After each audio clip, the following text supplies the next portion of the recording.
আল্লাহ রাব্বুল আলামিন বলবে ওয়ামতাজুল ইয়াউমা আইয়ুহাল মুজরিমুন, মুজরিমদেরকে আলাদা করে নাও। সব ধনী এবং সমস্ত বড় বড় লোকদেরকে কিয়ামতের ময়দানে গলাটা ধাক্কা দিয়ে আলাদা করবে আল্লাহ রাব্বুল আলামিন। কোরআন প্রেমিক কিছু মানুষদেরকে বলবে এইদেরকে একটু আলাদা কর, ওইদেরকে আলাদা করা হবে।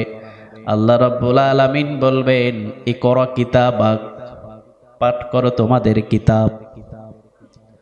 কাফা বিনাফসিকা ইয়াউমা আলাইকা হাসিবা, আজকে তোমার নিজের হিসাবের জন্য তুমি নিজেই যথেষ্ট। এই বান্দাগুলো কিতাবটা বাহির করবে। 1 মাস 2 মাস 3 মাস পর্যন্ত নামাজের ভিতরে কোনো ত্রুটি নেই, মাঝে মধ্যে অল্প একটু গ্যাপ, ছোটখাটো কিছু গুনাহ করে ফেলেছে, হয়তোবা কোনো ভুল বশত গুনাহ করে ফেলেছে। আল্লাহ রাব্বুল আলামিন বলবেন বান্দা দে তোদের কিতাব। সবার কিতাবগুলো আল্লাহ রাব্বুল আলামিনের সামনে নিয়ে নেবেন। কিতাবগুলো নিয়ে বলবে দেখি তোর আমলনামা। আল্লাহ নিজে আমলনামাগুলো দেখবেন। দেখতে দেখতে দেখতে দেখতে মুসনাদে আহমদের বর্ণনা, এইরকম যখন একটা কোরআনের ময়দান পেয়ে যাবে, তবে এইরকম কোরআনের ময়দান পাওয়ার আগে আল্লাহ রাব্বুল আলামিন বারবার বলবে বান্দা তোর আমলনামার ভিতরে কই কোনো নেকের কাজ তো আমি দেখি না, যা জাহান্নামে চলে যা। বান্দাগুলো দুনিয়াতে থাকতেই আল্লাহর হুকুমগুলো মানত, কিয়ামতের ময়দানে ওই বান্দা বলবে আল্লাহ আপনি যখন বলেছেন জাহান্নামেই চলে গেলাম। জাহান্নামের ভিতরে আল্লাহ কি মানুষদেরকে পোড়ায় কোনো লাভ আছে? কথা বলেন আছে? নাই।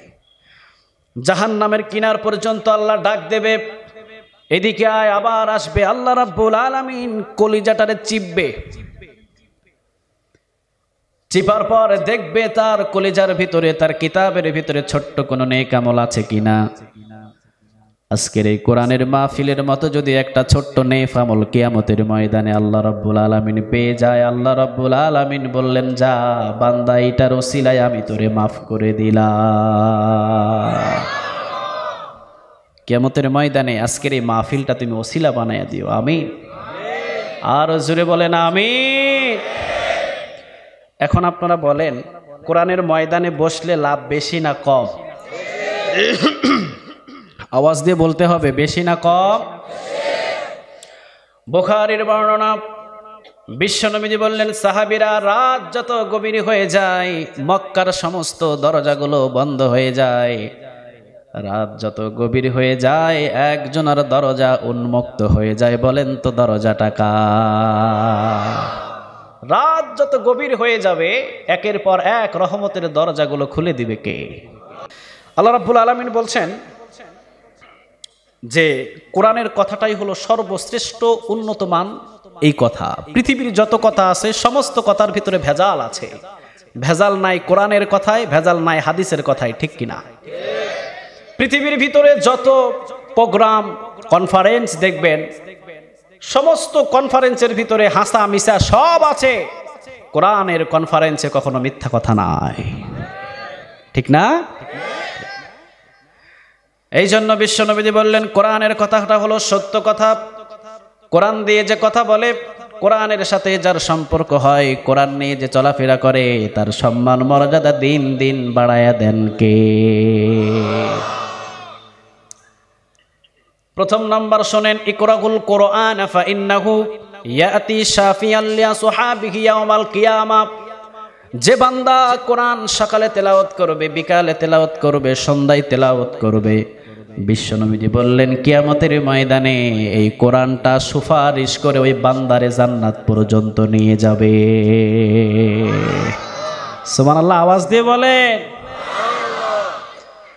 অন্ধকার কবরের ভিতরে চাপের সিস্টেম আছে না নাই? যায় দেখেন, চেয়ারম্যান এমপি চিনে না এখানে, ঠিক না? মন্ত্রী চিনে, চেয়ারম্যান রে চেনে, আবু জেহেল, আবুল আহাব, উতবা, সাইবা, ওই নেতাগিরি চলছে সেখানে, কাউরে চিনে না।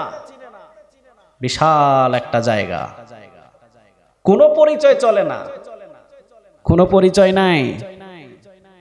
ইকরাউল কোরআন ফাইন্নাহু ইয়াতি শাফিয়াল লিআসহাবিহি ইয়াউমাল কিয়ামা। বিশ্বনবীজি বললেন, কিয়ামতের ময়দানে এই কোরআনটা সুপারিশ করে বান্দারে জান্নাতের পর্যন্ত নিয়ে যাবে কে?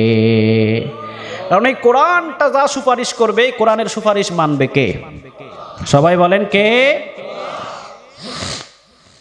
যত ভেজাল পৃথিবীতে সব হলো এই কোরআনকে নিয়ে, ঠিক কিনা? যত ভেজাল, সব ভেজাল কারে নিয়া? সবাই বলেন। এখানে লেখা আছে মদের বিরুদ্ধে কথা, কেউ চায় না মদের পক্ষে লাইসেন্স। ভেজাল আছে? কোরআন বলে যাকাত দিতে হবে, সে বলে যাকাত দিব না। কোরআন বলে মিথ্যা কথা বলতে পারবি না, ও সব সময় মিথ্যা কথা বলে, আছে না নাই? কোরআনের পক্ষে যখনই আপনি থাকবেন, আপনি হবেন মুত্তাকি। আর কোরআনের বিরুদ্ধে যখন চলে যাবেন, কিয়ামতের ময়দানে কোরআন আপনার বিরুদ্ধে সাক্ষী দিবে কথা ডাকা। বিশ্বনবীজি নিজেই বললেন, এই কোরআনটা আল্লাহ রাব্বুল আলামিন যখনই আমার উপরে নাজিল করলেন, আমি ছিলাম আল আমিন, আমি ছিলাম সম্মানিত বিশ্বাসী, সবাই আমারে সম্মান করত। কিন্তু যেদিন এই কোরআনটা নাজিল করলেন, গ্রুপ হলো কয়টা? সবাই তো বললেন না, আওয়াজ দিয়ে বলেন কয়টা? একটা হলো কোরআনের পক্ষে, আরেকটা কোরআনের বিপক্ষে। আমরা কোরআনের পক্ষে না বিপক্ষে?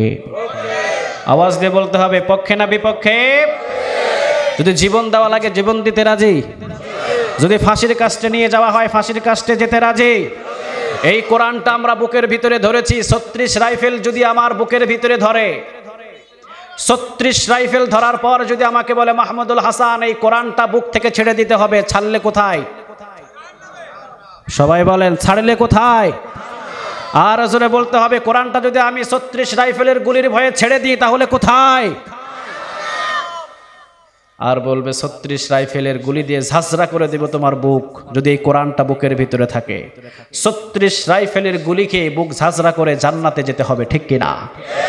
এরপরে কোরআন কখনো ছাড়া যাবে? এটা হলো একটা সম্মানিত কিতাব। এই সম্মানিত কিতাবটাকে দিয়েছেন কে?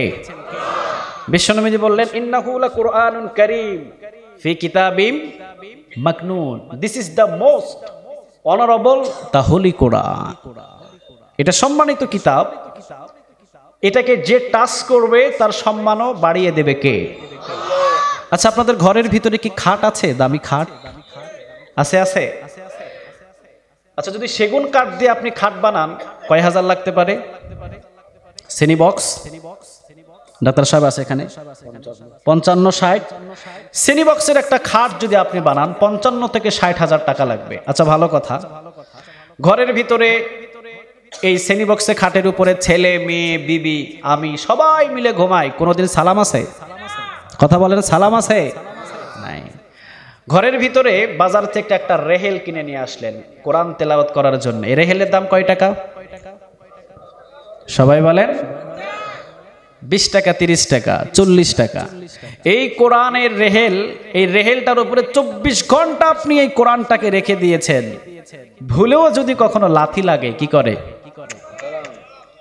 করে না? চুমা দেয়, সালাম করে। আল্লাহ বললেন, ইন্নাহু লাকুরআনুন কারীম ফি কিতাবিম মাকনুন। ওই রেহেলের সম্মান যদিও টাকা কম, কিন্তু কোরআনের সাথে সম্পর্ক থাকার কারণে রেহেল সালাম পেয়েছে, সম্মান বাড়িয়ে দিয়েছে কে? আরো জোরে বলতে হবে কে? আর কোরআন থেকে শ্রেণী বক্স খাট 50,000 টাকা দিয়ে কিনছেন, বহু তফাৎ। হাজারো লাথি লাগে, সালাম আছে? কথা বলে না, সালাম আছে? এই কোরআনটাকে টাচ করলেন হযরত আবু বকর, সম্মানটা বাড়িয়ে দিলেন কে?